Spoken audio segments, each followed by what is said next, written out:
দীপা থেকে অস্মিতা প্রতিভাকে কিভাবে লালন করতে হয় তা একসময় দেখিয়েছিল ত্রিপুরার বামফ্রন্ট সরকার। দীপা কর্মকার কেবল আমাদের রাজ্য নয়, গোটা ভারতের গর্ব। যে রাজ্য দীপাকে বিশ্বমঞ্চে লড়াই করার সাহস দিয়েছিল, আজ সেখানেই সোনাজয়ী অস্মিতাকে সরকারের অবহেলায় রাজ্য ছাড়তে বাধ্য হতে হল। একই রাজ্যের দুই কন্যে, অথচ দুই সরকারের আমলে তাদের ভাগ্যলিপি কতটা ভিন্ন। প্রথমে শুনুন বর্তমান মুখ্যমন্ত্রী মানিক সাহার এই বক্তব্যটা।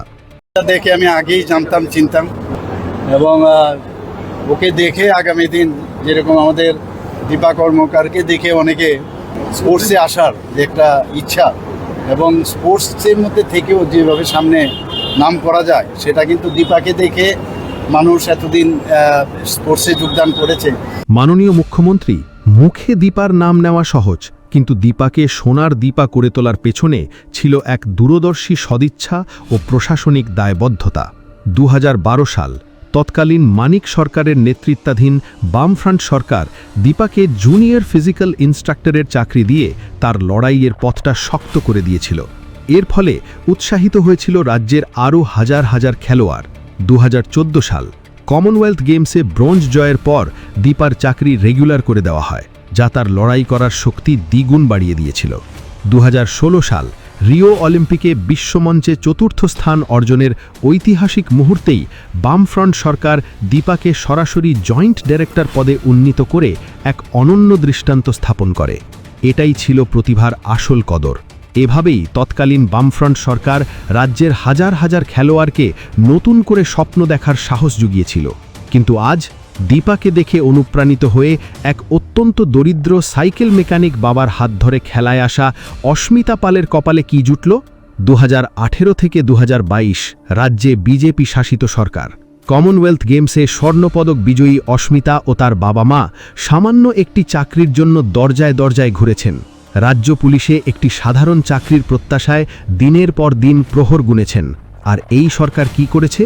চাকরি দেওয়া তো দূরের কথা, অমানবিকতার চরম সীমায় গিয়ে ঋষ্যমুখের কমিউনিটি হেলথ সেন্টারে দীর্ঘ 15-20 বছর ধরে সামান্য স্থির বেতনে কাজ করা অস্মিতার অসহায় মায়ের চাকরিটাও কেড়ে নিয়েছে এই বিজেপি সরকার।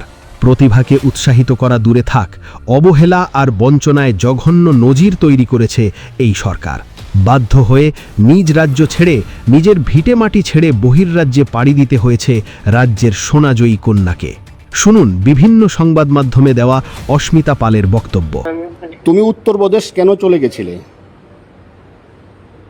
স্যার, কারণ আমি 2018 থেকে 23 পর্যন্ত আমি ওইখানে ছিলাম। তো আমার কাছে কোনো জব ছিল না, বা আমার বাড়ির ফ্যামিলির ব্যাকগ্রাউন্ড ভালো ছিল না। তো আমি নিজে সাপ্লিমেंट সবকিছুর জন্য तो मैं कुछ नहीं कर पा रही थी। तो मुझे बहुत दिक्कत हो रहा था, बैकग्राउंड भी इतना सही नहीं था कि मैं कर सकूं। तो फिर मेरे को ये जॉब लेना ही पड़ा, और जॉब लेने के बाद फिर उसमें ये था कि मैं मतलब उसी स्टेट से खेलना पड़ेगा जूडो।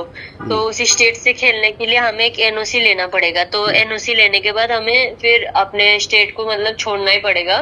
तो एनओसी लेने के बाद अगर एनओसी नहीं लिया, तो अगर मेरा मेडल भी आता तो मेरा प्रमोशन नहीं होता। तो मुझे तो सर मैं कांस्टेबल में भर्ती हुई थी, तो मुझे तो प्रमोशन चाहिए था, क्योंकि ये कांस्टेबल से तो चलेगा नहीं पूरी जिंदगी। तो फिलहाल मेरे को प्रमोशन भी कर दिया इन लोगों ने, यूपी पुलिस ने 2 साल बाद ही मेरा सब इंस्पेक्टर में हो गया है। अभी मेरा डीएसपी भी लग जाएगा। শুনলেন তো, একটি সরকারি প্রশাসনিক সহযোগিতা যেখানে একজন খেলোয়াড়ের স্বপ্নকে ডানা মেলে ওড়ার সাহস দেয়, সেখানে ত্রিপুরার এই অমানবিক বিজেপি সরকারের চরম উদাসীনতা ও প্রশাসনিক ব্যর্থতা কিভাবে এক প্রতিভাকে রাজ্য ছাড়তে বাধ্য করল। বিজ্ঞাপনের মেকি আলোয় সত্যিটাকে ঢেকে রাখা যায় না। একদিকে ছিল বামফ্রন্টের সুনির্দিষ্ট নীতি ও প্রতিভার মূল্যায়ন, আর অন্যদিকে আজ শুধুই প্রতিশ্রুতির রাজনীতি আর বঞ্চনার ইতিহাস।